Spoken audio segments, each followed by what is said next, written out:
Latest on your take on American and international news. What's going on? Well, I think there are a couple things that are worth reporting. One of which is, I think your listeners are probably aware of the expose of this whole fraud of the Ukraine Gate story. Right. The fact the whistleblower has been identified. He's a partisan Democrat, part of John Brennan's stable, worked with Susan Rice and Biden. That this guy Vindman may be in the U.S. Army, but he sounds like a deep plant Ukrainian operative. Right. You know, he's originally from Ukraine. But more interestingly, the lawyer, Bakich, who represents the so-called whistleblower, is part of this group called Whistleblower Aid, which has ties to the Southern Poverty Law Center and, of course, George Soros. Oh, yeah. Soros Group, of course. I know he's involved with that, and also Ukrainegate, isn't he? Soros. Well, of course. Anything bad, Soros is in it. But this attorney, back in early 2017, tweeted out, "The coup is on," in a reference to the Russiagate story. And so here's a guy who's presenting himself as an attorney for a whistleblower who is only interested in the best for the country, when in fact he's been working for this coup operation going back to its beginnings. Right. So this is, of course, par for the course.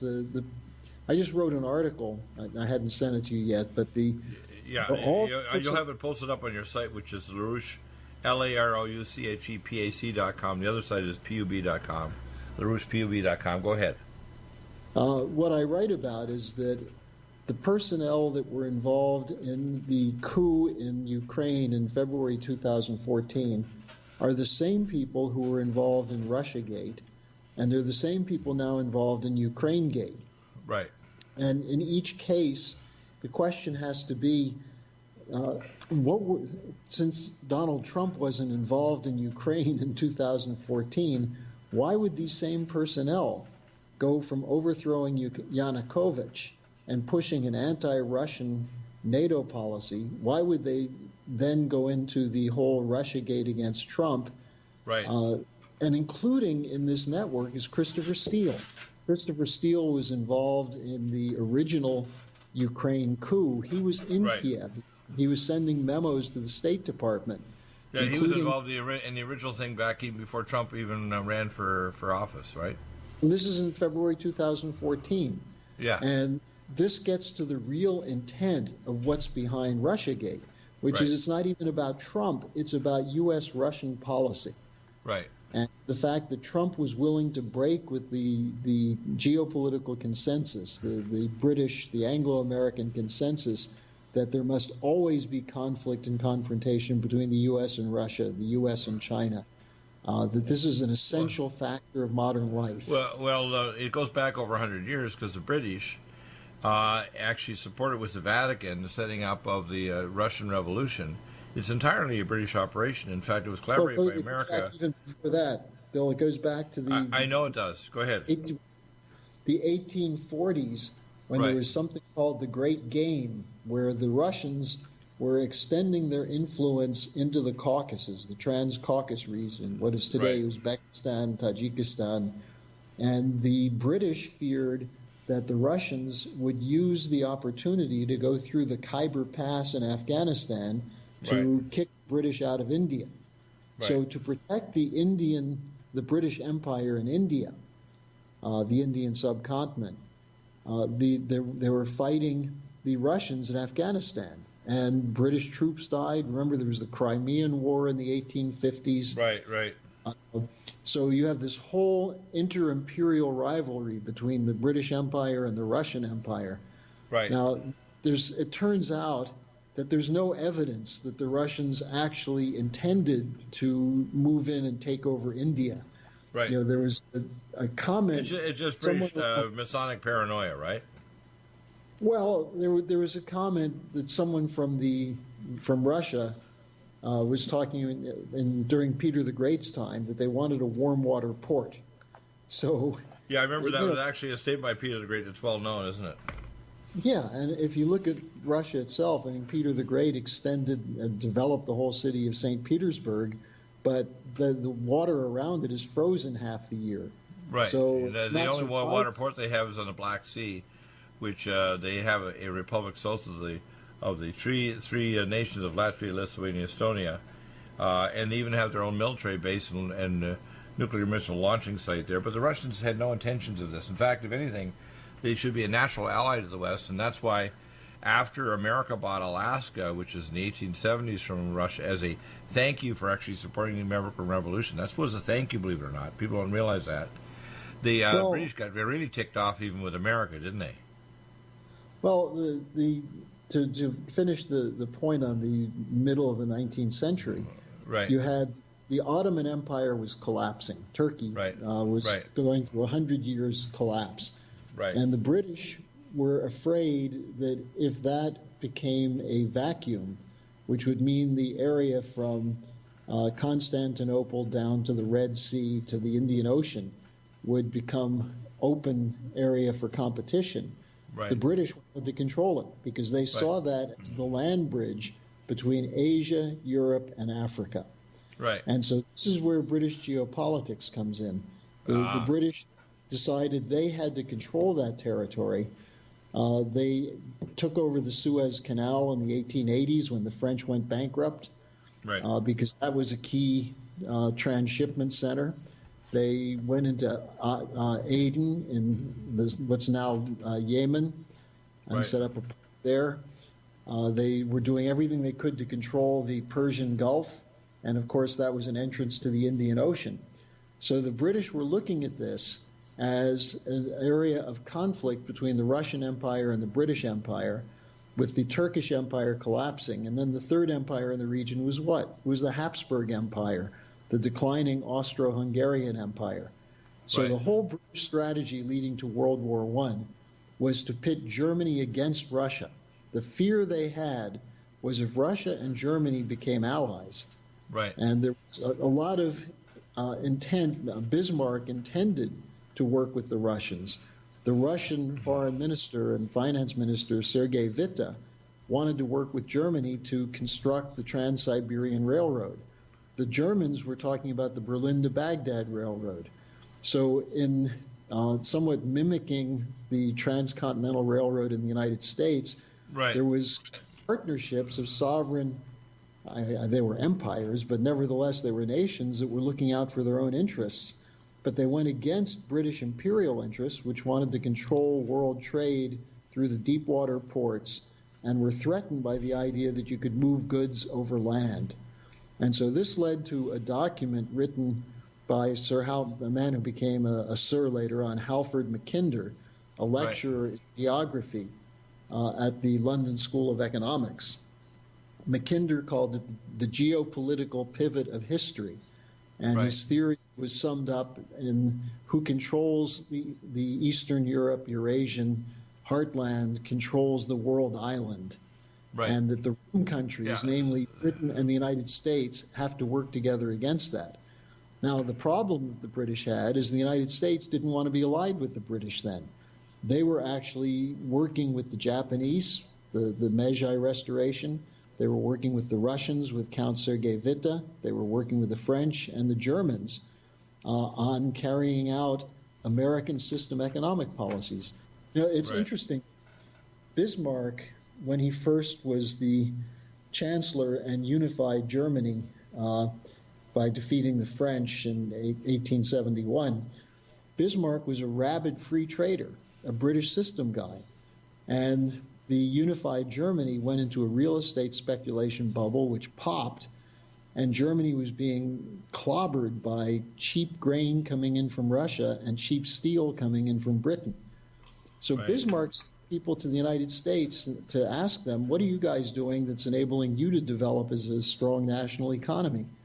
And they came back working with a banker named von Cardoff, and using the policies of Henry Carey, who had been Lincoln's chief economist, whose father was a close friend of Benjamin Franklin. They brought the American system to Germany, and all of a sudden Germany came out against free trade. They came out in favor of national banking rather than having private banks control all the credit. And all of a sudden, you had a German economy that boomed in the 1880s and 90s. Which is what Trump's trying to do now, isn't it? You see, Trump's coming against the international bankers. He wants to collaborate with China about an international project called the Belt and Road. It's not just Chinese. And people don't get it that he wants to bring Russia back into the G8, which means they'll probably remove their nuclear weapons and they'll actually realize they're our natural ally. And it's like you say, it's the continentalists, which are Russians and the Chinese and Americans, against the British, who controlled the seas for the last couple hundred years. That's what's going on, isn't it? They also control the bubble economy in Guernsey and Jersey Islands, and in America at Cayman Island. And this bubble economy is about to pop. That's what's going on, right?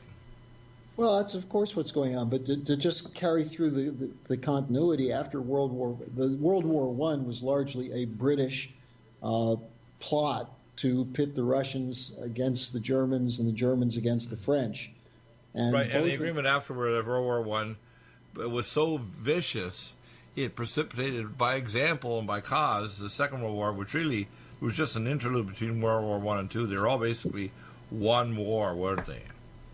Well, also the collapse of Russia in World War I was used as the opportunity to bring in the Bolshevik Revolution. You know, in the first revolution in 1917 was called the Democratic Revolution, and it was in February, and this involved German networks and others that were trying to make sure that Russia would get out of the war. And of course, that was also the policy of the Bolsheviks. Lenin and others wanted to get Russia out of the war. And as the war continued and the February Revolution didn't do anything, you had the October Revolution, which brought the Bolsheviks to power, which was, the British basically had control over both parties, the Constitutional Party and then the Bolshevik Party. And after the Bolsheviks came in, and Lenin double-crossed them, because Lenin said, Lenin sent his negotiators to negotiate with the Germans after World War I. Instead of accepting the Versailles Treaty, which punished Germany, the Russians said, we want to trade with Germany. And so they had a conference in Rapallo, Italy, where they reached an agreement. And the German who signed the agreement, Walter Rathenau, was assassinated. And the Russian situation was disrupted by a guy named Bukharin, who was a British agent. And next thing you know, the potential of the Russians and the Germans to have an economic alliance was again broken. And of course, Germany... by the way, on purpose. And by the way, let me insert a few factoids that are kind of complete this picture. The Volga River plant was built by Ford Corporation and from America on the Volga River to build tanks to preemptively attack Germany from the Eastern Front. Secondly, World War I, America had a series of troops from South Carolina, and Canadians had the Highlander Division that marched into St. Petersburg and Moscow and held the cities for 6 months until the October Revolution, when the guns arrived from Virginia for the Bolsheviks to be able to. They didn't even have pop guns. And the fact that the Vatican and the Jesuits and the British were directly involved with setting up the Russian Revolution. It was all on purpose. And people need to know that the first people they killed there were the religious Jews that were against it, and the aware and very academically aware Russian Orthodox church leaders. So they're the first people they killed. Plus, you always get comedians, poets, and musicians that will tell the truth. So the Russian Revolution was completely managed by the British, and even, as I say, Second World War was a consequence to the British not getting their way, which is to set up the New World Order. So the New World Order came out of World War I and II, all managed by the British. So you're jumping over one very important point, Bill, which is that I'm knowing you'll add it just 1 second, though. The British, though, are involved with America setting up the United... Yeah, exactly. They financed Hitler. They did it on purpose so they'd have an enemy. They even had the Krupp Foundation building armaments for the British to actually shoot at German sites. Krupp, K-R-U-P-P. So it's very evil. It's a managed war, isn't it? Yeah. Do you have difficulty taking supplements? Are you searching for a high-quality, complete nutritional drink that your whole family will love? NutriMedical's Life Support has arrived. All of your daily nutritional requirements in one quick, delicious drink. Dr. Bill Deagle's Life Support is a proprietary blend of vegan protein, activated vitamins, essential minerals, amino acids, probiotics, green tea, digestive enzymes, anti-inflammatories, cancer prevention, detoxification, and much more. Your body will high-five you for this one. Life Support is the best complete nutritious meal replacement on the market. Whether you are an elite athlete, have post-operative challenges, chronic illness, elderly, or a family that just wants a quick, delicious drink, try Dr. Bill Deagle's Life Support for optimized nutrition in one great-tasting smoothie. Just add cold water, almond milk, fruit, or anything else you like. NutriMedical's Life Support. Try our great-tasting chocolate or vanilla today. Call 888-212-8871 or visit us online at NutriMedical.com. NutriMedical.com for the whole family. Legacy Emergency Foods is the top recommendation from Dr. Bill Deagle for the lowest oxygen concentration, the largest entrees, the highest amount of protein, the most varied entrees as well, and the longest food storage life. Nothing like Legacy Emergency Foods, and if you place a regular monthly order, you get 20% off and free shipping. Do get emergency foods for your supply for preparation and get it from Legacy Foods. Contact Dr. Bill Deagle for the link at NutriMedical.com. Go to the Shop by Products link and drop down message at NutriMedical.com and then place your orders for regular emergency food for yourself and your family. Nothing like emergency food if the power goes out and you can't go to grocery stores or if there's an emergency or a national crisis. So NutriMedical.com, top recommendation, Legacy Foods. NutriMedical.com, go to the Shop by Products and drop down menu and stay well with NutriMedical every day of your life. Lumen photon therapy, infrared light, far and near infrared, is extremely important for pain control, stimulation of nitric oxide, improved perfusion, and stem cell activation and reduction of cytokines. Dr. Bill uses it for pain control, for regeneration techniques, for organ regeneration, and for stimulation of your stem cell activity. This amazing lumen photon therapy this year will probably have an additional device with frequency therapy during the on phase of the lights. To obtain a lumen photon machine, contact Dr. Bill at NutriMedical.com, 888-212-8871. He'll prescribe it with you providing nutraceuticals to help with your regeneration, healing, and pain control. Nothing like the lumen photon therapy for easy therapy for your eyes, your pain, your joints, regeneration of organs, detoxification of the body. Get a lumen photon machine from Dr. Bill Deagle, NutriMedical.com, 888-212-8871. To stay well with NutriMedical. The Sonic Life Machine is one of the most amazing therapies that Dr. Bill provides. It is the best sine wave exercise machine on the planet, doing whole body vibration, opening up the muscle to reduce insulin resistance, improve perfusion, release stem cell therapies throughout the body, and epigenetically stimulate the body to release DNA activated. The epigenetic therapy with the sine wave curve of frequencies given for atomic resonance, but Linus Pauling for minerals and amino acids stimulates the production of messenger RNA to correct structural protein enzyme deficiency for almost every illness. There's nothing like the sine wave therapy for improving body healing for exercise, but also the epigenetic treatments Dr. Bill can provide can help neutralize frequencies for disease states and illness. Get a Sonic Life machine through Dr. Bill Deagle at NutriMedical.com. Contact us at NutriMedical.com, 888-212-8871, or go to the website NutriMedical and give us a contact. Dr. Bill is available to help you get well with NutriMedical.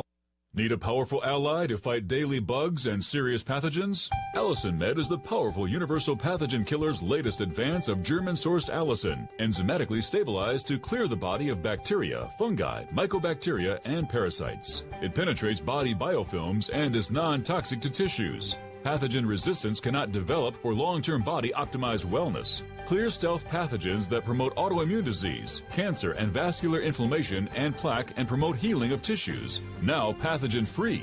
With 200 milligrams more power than prior Alamed, you can't get a more powerful ally to fight daily bugs and serious pathogens. Give your body what it needs. Allicin Med. Order Dr. Bill Deagle's Nutridyne at 888-212-8871 or NutriMedical.com. That's 1-888-212-8871 or NutriMedical.com. And listen to the NutriMedical Report on the Genesis Radio Network with open lines every weekday. NutriMedical.com, bringing nutrition and medicine together. So, Harley, I know you're a busy guy, but you know what? We should probably do some video. I could even do a mini conference with you and other people from LaRouche.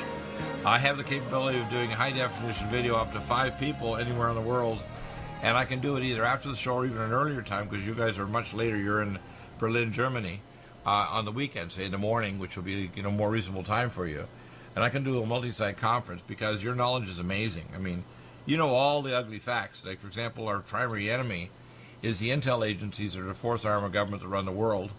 And that's why when you hear Brennan and Clapper making statements against Trump, you have to understand the publicly elected officials of every nation and the rise of populism is a major enemy against you want to call it the deep state that's running the whole world. And it extends beyond the British Empire. They're just the incarnation of this beast system. And the Queen and the Rothschilds are just parts of the functionary claws of it. And what we're seeing is that the rise of communism in not only Russia and China, but right now in America with the Democrats, I call the demon rats, same term as Dr. Judge Pirro, who's originally from Syria, like my ancestors. People on my mother's side, people have to understand what's going on. You've got all the facts. You're just amazing at how you fire off these facts like Big Bang. And people need to understand the enemy of Trump is a New World Order run by these evil monsters that actually put Lyndon in jail. And that's why you mentioned this meeting, and I want you to repeat it because at that meeting, Lyndon was told by the guy in Germany how he was a major adversary. Can you repeat that, please? Well, the person he had dinner with was the Count von Thurn and Taxis, which is spelled Thurn, und, U-N-D, Taxis, T-A-X-I-S. The word taxi comes from that family. Really? Because they were the ones who ran the messenger services for the Holy Roman Empire going back to the 12th century. So this is an old family that became very wealthy because if you know in advance who's invading who's paying for it, where the money's coming from, you can make a lot of money. That's one of the principles of European banking. Exactly. Taxis, by the way, along with the Fugger Bank of Germany, these were the models for the Rothschilds. So before the Rothschilds, they were latecomers, really, in the financing of the European oligarchy.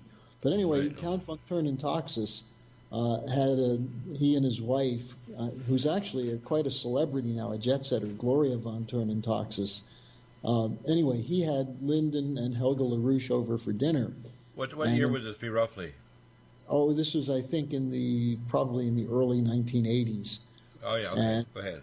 As the dinner progressed, he got more and more agitated, and they were having the dinner down in the wine cellar at their huge mansion in Regensburg, Germany, which is not too far. It's in Bavaria, not too far from Munich. And at a certain point, he turned to Lynn and he said, I realize now you are an adversary, and I'm going to have to ask you to leave. And 2 days later, when Helga was traveling on the Autobahn, there was a projectile fired into her car, which hit the tire. And as you know, cars go very fast on the Autobahn. Oh, yeah, fastest freeway on the planet. Yeah, go ahead. It was only because she had a professional driver running the car that it didn't go off the road and kill her. Right. So she took that, and Lynn, of course, said that was a warning sent from Thurn and Taxis.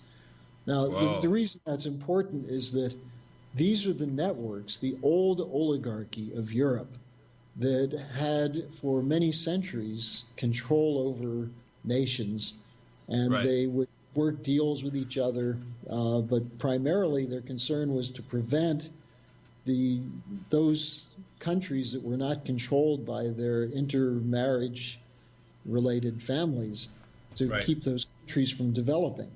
And one of their fears was always the Russians, because Russia, despite the fact that you had the Tsar, I mean, Peter the Great was a brilliant character. He brought in Gottfried Wilhelm Leibniz, who was, in a sense, a mentor to Ben Franklin. Peter the Great brought in Leibniz to develop St. Petersburg and set up the Russian Academy of Sciences there. You had a number of these figures in Russia who were You had an intellectual tradition, and they were pro-American. Catherine the Great was the Empress of Russia, the Tsarina of Russia, at the time of the American Revolution. and she joined with other Europeans to form the League of Armed Neutrality against the British to help protect the. What year would that be? About mid 1860, 19th century, right? That was during the American Revolution, 1780s. Right. So that's part of the reason why, as this progressed, Russia actually defended America during the Revolution against Britain, didn't they? Well, the League of Armed Neutrality basically told the British that we're not going to take sides in this war, but you'd better not continue this war and try to use your forces in Europe to support the war. In other words, they wanted to make sure that they weren't buying weapons from France or doing things of that sort. And so the French king was part of this. Gustav, the king of Sweden, who was later assassinated, he was part of the League of Armed Neutrality. Right. And the key person was Empress Catherine of Russia. Right. So then during the Civil War... Wasn't she originally German too, Empress Catherine? Yeah, she was. She was. Yeah. During the American Civil War, Tsar Alexander II, who was known as the Tsar Liberator because he saw what Lincoln did to free the slaves with the Emancipation Proclamation, he had a similar proposal for freeing the serfs of Russia, with the idea being that free men working on their own land are more productive than virtual slaves who are owned by the local landowners. Right. Now, Alexander II, when the British threatened to blockade the ports of San Francisco, New York, and elsewhere, the Russians sent part of their fleet to New York. I know that. Isn't that wild? Isn't that wild? They actually sent a fleet kind of threatening the British not to do that, right? Not to go in there. Yeah. Because the point is, there's a point LaRouche has made always that people, for the most part, it doesn't fully register because you have a wrong idea of America first or American nationalism. America, while it does have very strongly defined national interests, was also part of a global or a European dream of how to overcome the oligarchies in Europe. Where there were many people who saw America as the model for what should be done to get rid of the kings and the dukes and the families of Europe. That's the same thing going on, by the way, in Hong Kong and in communist China. The reason why the emperor in China, Xi, is in a panic is because there's a rise of young, smart engineers and other smart people trained out in other countries in China. And that's why they're putting down now the Uyghurs, not just because they're Muslim, but putting down the people in Hong Kong because they don't want the emergence of autonomy, self-determination, and democracy, do they? I disagree with you on that, Bill. The Hong Kong operation is run by the same people who run. No, I know it is, but there's multiple strains going on here. You're right. It's run by these people who want to do revolution, but the fact is, people who are against Trump who are supporting it because I know that. I know, but see, there's multiple vectors here. That's one of the vectors, but the other vector, because I have Hong Kong relatives are there. What I see happening is, and I have this for other people in China that I know, that in China there's a lot of persecution. There's not 3.6 million under citizens. There's 13.5 million now. It's growing really rapidly. And they're using WhatsApp and social media and our tech companies to help the Chinese government to track people. And if they don't support the communist regime, they get raided so they can't get on a train, plane, or even get health care or drugs. And people need to understand the Chinese are starting to get very agitated, not just in Hong Kong. We're talking about all across China. Don't even have to be Muslim. And the same thing's going on in Russia, by the way, even against Putin. And Putin would like to open things up, but there's various elements in Russia trying to go backwards toward the Soviet Union. He would love to actually work with Trump to get into the G8, to not be militaristically putting all our money into weapons and actually have an economy again. But you see, the West and the banks don't want Russia to collaborate with us. They don't want us to collaborate on science and technology or defensive Earth strategy, and the same with the Chinese.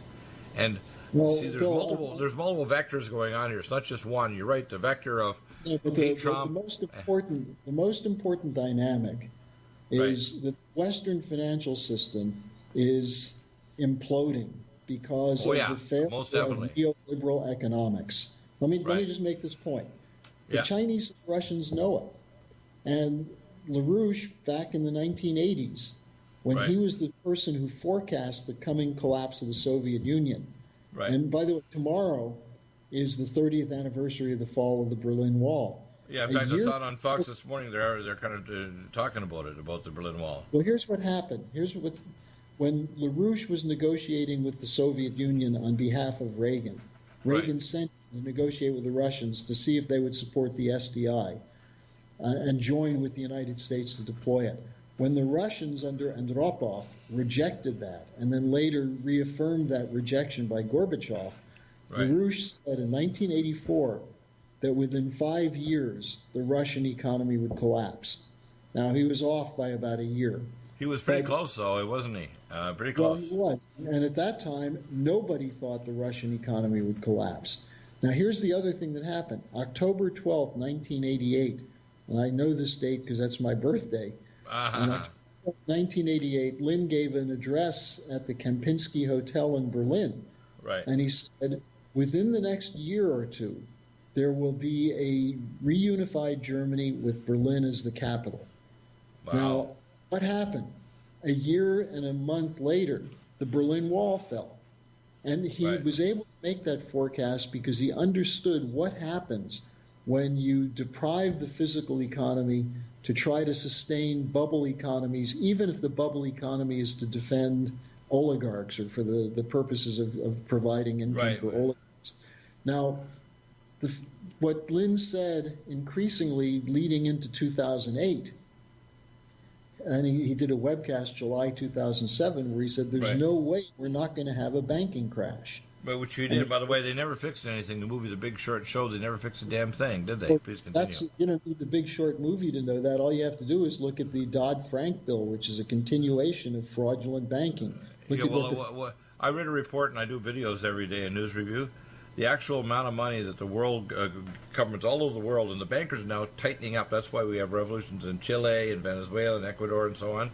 The reason is the bankers have decided to put the noose on the economy, and they now are in debt. All these countries, including America, are in debt to the total $188 trillion, more than the entire GDP of the world by many times.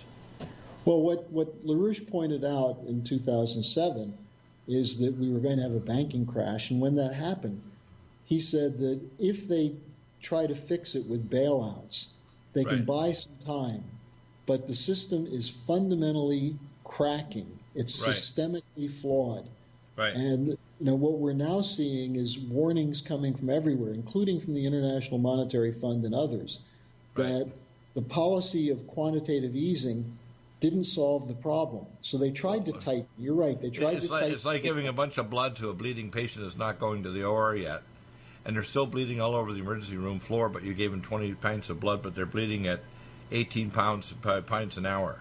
And so the problem is, if they don't get them to the operating room and change the economy, the patient, the world economy, is going to crash and die. Well, and kill a lot of people, right? What he warned about is that the continuation of this policy not only won't succeed, but it will require fascist economic policies to protect the banks. Now, what happened is at a certain point, 3 years ago, they said, look, we've got to stop the quantitative easing, we've got to raise interest rates, and we've got to deleverage. That is, the central banks to sell off the worthless assets they were taking on in return for the bailout. And the bailout was probably between $23 and $27 trillion to banks and insurance companies in the United States and Europe. Now, what started happening... So like AOC, they printed magic from the magic money tree, didn't they? Well, what then happened is as they started tightening, you started having threats of corporate bankruptcies, of blowout of hedge funds, of banks like Deutsche Bank, of Bank of America. And so as a result, Powell and others decided they'd better start opening the spigots again. But they can't just do that because they've been doing that and it isn't working. So I heard that the last few months, actually, they reached a point where the repo, which is really high interest rates on reprocessing banking loans and so on, is now reached the point where they can't even fix that. I mean, they don't have the money to even kind of extend the loan. Markets, because I just wrote an article. Yeah, when we come back, we're going to go over that because man, you're amazing. We're going to need all these details, and people love the show because they're going to hear stuff they're not going to hear on Fox or MSLSD or whatever. They're going to hear it here with you and LaRouche.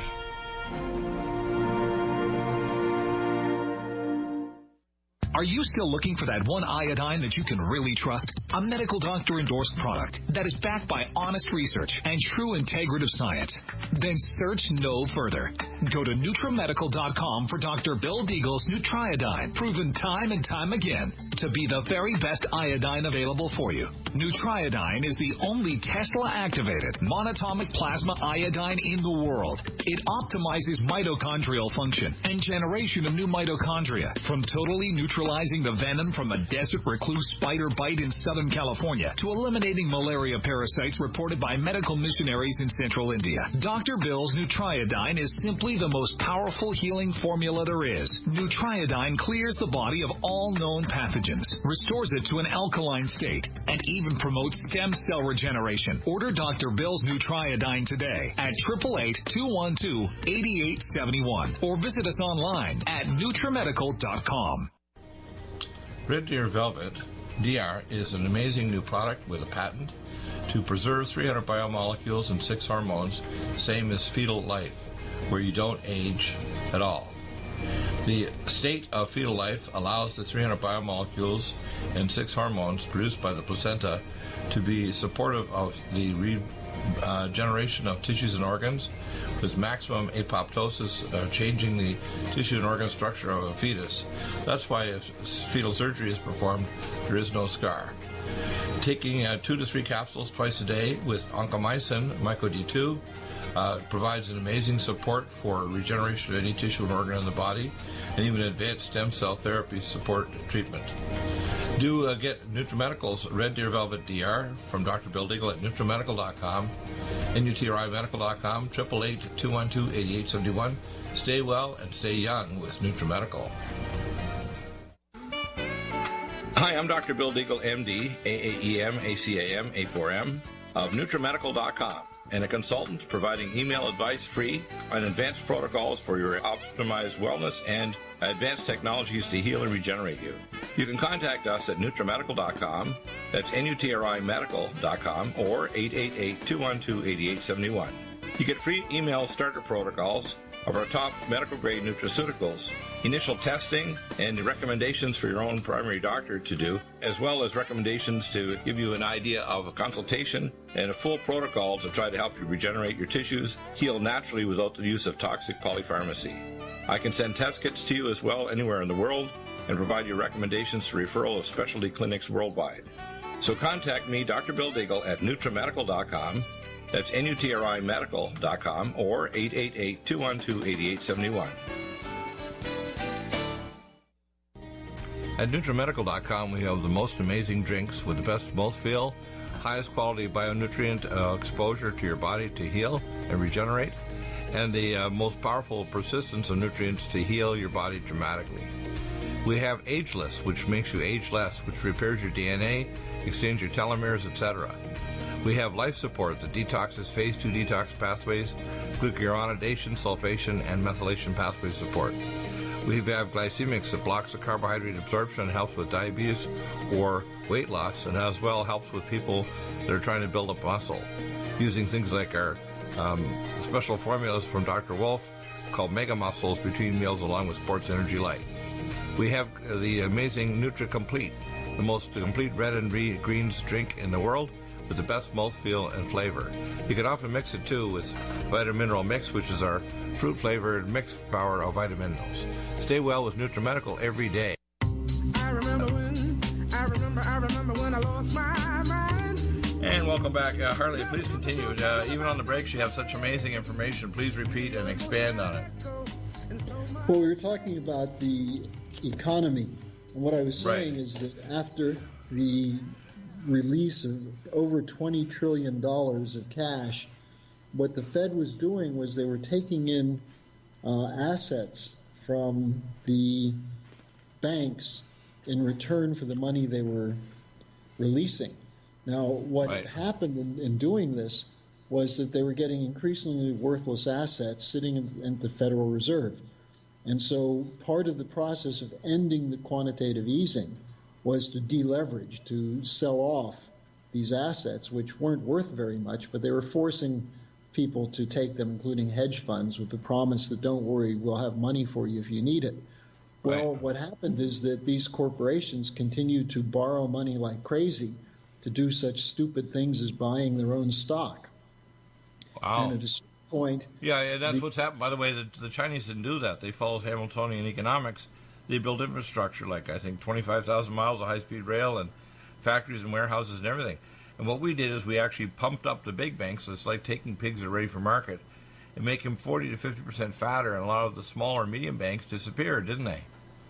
Well, and what happened then is that as the banks were lending money to their blue-chip customers, the blue-chip customers were not investing in new plant and equipment, but looking for higher returns, so they were going to riskier and riskier investments. But then something happened in early September of this year, where there was the overnight markets all of a sudden were incapable. Private markets were incapable of providing the liquidity needs, and there was an emergency call put out, and no one knows for sure yet who it was, but they suspect it might be Deutsche Bank or some other large bank or hedge fund that was about to have a domino effect collapse of derivatives. So as a result, starting on September 16th, they were making initially $25 to $30 billion a night available on overnight loans, 24-hour loans. Whoa. Now, the reason was because banks and others needed money, and the interest rates started going up to the 7 to 10% level. Yeah, I know they're around at least 8 plus now, and it makes it impossible to finance this repo money. Well, they were trying to keep the interest rates down below 3%. Right. So in order to do that, they had to give these emergency overnight loans. But what they said is these will be limited time only and a limited amount only. They said a ceiling would be $35 billion. Then the ceiling was raised to $45 billion, then $70 billion. And then at a certain point, it went up over $100 billion. Plus, instead of just 24-hour loans, they started making 14-day loans on the repo markets. And then it expanded to October, then till the end of November. And now they're saying to the end of the first quarter of 2020. Then on top of that, the Federal Reserve announced that they're going to begin a new form of quantitative easing of $60 billion a month, in which they're going to take in, again, the junk bonds that are on the books of banks in return for cash. Let me throw something out while you're doing this, and I want to get your response. I think it's all by design. Okay, please continue. But the point that has to be made here is that this is continuing. They're not really talking about it. The Fed had an emergency meeting a few weeks ago in which they said, we're not going to call this quantitative easing 4. Right. And then Neil Kashkari, the Federal Reserve Chair of Minneapolis, said, but it is quantitative easing. And they said, well, not really. So they're keeping this as secretive as they can to try to convince people that there's no problem. Now, before you say it's all by design, I want to say something about this. They do not want to see the system crash, but they don't know how to stop it. And so under those circumstances, the next less worse option for them is to let things crash so they can use hyperinflation. Well, let me throw something out here that people need to understand. It's layers of called high-level secret orders of masonry. When I've talked to people that are, say, a certain level, like let's say the York Rite 17th level, they don't really aware of the 7 levels of illumination of the 33rd level, and they don't realize there's levels beyond that. Well, it's the same thing here. These economists say, well, we got to keep the system going. There's various, I call devils, that are running our world economy that want to seek the annihilation of the current system, even if it causes a lot of death and destruction, because they already have in the wings a replacement for it that's very nasty. It's literally right out of the movie The Matrix. And people don't realize, although there's lots of people who are bought in and bankers and so on to the idea of maintaining the system, which is basically unmaintainable, there's a bunch of higher level monsters and devils that want it blown up because they have a replacement that's even more controlling of the world population. Please continue. Well, their fallback option is mass murder.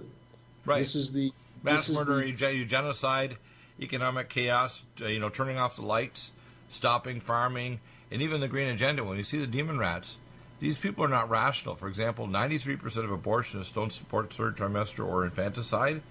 These demon rats, every damn one of them, supports infanticide and late-term abortion when even first-trimester abortionists wouldn't do it. So this is pretty bizarre. Then when you look at their green agenda, it's a pre-industrial age. They can't even support 8 billion people. You can only support maybe 500 million to 1 billion people on the entire planet. So without advanced energy technology, which allows us to be released, you don't have a population you can support. You can't have industrial agriculture or anything. I mean, people don't understand this. That's something that's pretty well known that goes back to the reports in the 50s and 60s by the Club of Rome and then later Meadows and Forrester at MIT, the limits to growth studies. But here's the important thing, because these guys think they know what they're doing and they think they can control it. But if you look at, and let me just take this in 2 phases. First of all, you had Brexit, the Trump election, the Italian rebellion, and so on. Now, they thought those were under control. They thought they could ease their way out of Brexit. They thought they could impeach Trump. They thought they could pull a coup against Salvini in Italy. But now what we're seeing is a whole second level of these operations with the French yellow vests. We see it in terms of, at the end of this month, there are going to be tens of thousands of farmers taking tractors into major cities in Germany. We see that. By the way, that's also happening in Canada. The yellow vests are in Canada too, by the way. Please continue. Yeah. Now, you also have rebellion against neoliberal economic policies in Argentina, where Macri, who is the Wall Street darling, was just crushed in an election, and he's on his way out. You have Pineda in Peru, who's a continuation of the Milton Friedman Pinochet regime in Chile of privatizing everything. You have half the population of Chile out in the streets protesting, and so much protest that they had to cancel the ASEAN meeting and the COP25 meeting in Santiago. Right. So we're seeing a rebellion worldwide. Yeah, in many countries, not just one country. It's all over the world, isn't it? And what I've heard the last 2 weeks is let me finish. The banks are now closing the cinch on refinancing even home loans or anything or industrial expansion. They're closing everything down just the last few weeks, aren't they? Everywhere, not just in America. Well, what LaRouche said when Trump got elected is this is not just an American thing. This is going to happen around the world. Right. And what we're seeing at the same time that the Western economies are collapsing and that those countries that have listened to the International Monetary Fund are having rebellions. Right. You have some countries that are doing quite well. And this is where I don't believe the propaganda coming out from anti-China sources, because the actual tendency in China, and I have friends who are there. No, I know that. In fact, the general move in China is they want to collaborate with the West. They want to move. And by the way, some of their extreme policies, because they're happy, Bill, because people are being employed. The whole argument that China is enslaving their Muslim population is coming from the people who are the Falun Gong, which is an anti-Christian religious cult. Now, let me just make the simple point. What the Chinese are saying is that because there are so many unemployed Muslims in Xinjiang province, that they have a breeding ground for terrorism. Right. And so what they did is they went in and they offered job training. And they invited Western observers to come and visit these so-called detention camps and concentration camps. And they won't do it because they're training them to do. They're training to be things like welders and electricians and other things. They're not just to work on the Belt and Road projects. Right. And people don't get that. See, the Chinese got a different philosophy. The West doesn't understand this about the Chinese psyche. My great-great-grandfather and great-great-grandmother actually managed the descendants of the Belt and Road project. It was the ancient one, basically called the Silk Trail, that went from Damascus, Syria, the largest caravan, to China twice a year. My great-great-grandmother walked to China twice a year beside the camels, carrying, gemstones and other things to China and trade for silk, etc. And what people don't understand is that we have a modern incarnation of that actually could stabilize the world, and we need to have a defensive Earth strategy, not only for transitioning to the higher level of technology, extending the lifespan, but also protecting our planet from incoming asteroids. We had at Halloween, we had an asteroid that's a city crasher just whizzed by the Earth under 4,000 miles. People don't understand a coronal mass ejection, a pole shift, or climate change that's completely not connected to any human activity could cause major ecological catastrophe, and we could intervene, but we need to collaborate as a world of scientists and countries rather than just being at each other's throats while all this stuff happens. Let me just go back to this whole question in Xinjiang province, because this is very important. The Chinese view is that the radical imams can recruit where there are young people who are, including Muslims, who are on drugs, who are unemployed, who are unhappy. Right. And if you instead educate them and give them a future, you cut down the recruitment of the terrorists. Right. And contrast that to what's done in places like London, where they allow the radical imams to recruit, or even in the U.S. prison system. Well, listen, in the U.S., 78% of the imams and the mosques in America allow terrorism. I've had Dr. Bill Warner, professor from TSU, who translated the Hadith and the Quran, and he's lectured all over the world. And you're absolutely correct. We permit extreme Islam to be done, and it doesn't need to be, because if we provide them jobs, give them a future, they'll become moderate Muslims, like some of the Muslims in America. They're becoming Islamified by the American culture, so that they're stopping the idea of creating violence or superseding with their Sharia laws, our laws, or planning violence against American citizens. So you're absolutely correct.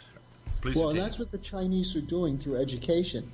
And yet you have idiots like Marco Rubio, who Trump correctly identified as little Marco, who had to be crushed. Rubio is doing he's a globalist. He's a globalist. He's another functionary, right? He's trying to sabotage Trump's outreach to China. Exactly. Well, you know where they're going to meet now? They're going to meet in Iowa. And this is important because that's funny. The former governor of Iowa, Branstad, is the ambassador to China. And what they're talking about is massive increase in exports from Iowa farmers into China. So Trump is trying to move on this thing, trying to bring it together. And you have people like Rubio and the anti-China crowd who are arresting Chinese-American scientists who are at major labs and institutions saying that they're spies for China. This is the worst kind of racism. Oh, yeah. Well, it's, of course, scientific and technical racism that puts us all in danger, because, you see, we have world challenges that has nothing to do with governments or whatever, that's completely, outside the planet, outside the solar system, and we're not approaching that. We're not even approaching the science of toxicology. For example, our environment's deteriorating from things like Fukushima, toxic food, toxic chemicals, and electropollution, which, by the way, we have to address. Unfortunately, Trump is surrounded by knuckleheads and idiots that want to push 5G when we should be pushing fiber optic and light-emitting diodes in your ceiling rather than the idea of electropollution. But the thing is, as you say, the Chinese want to educate their people so that we have representative government.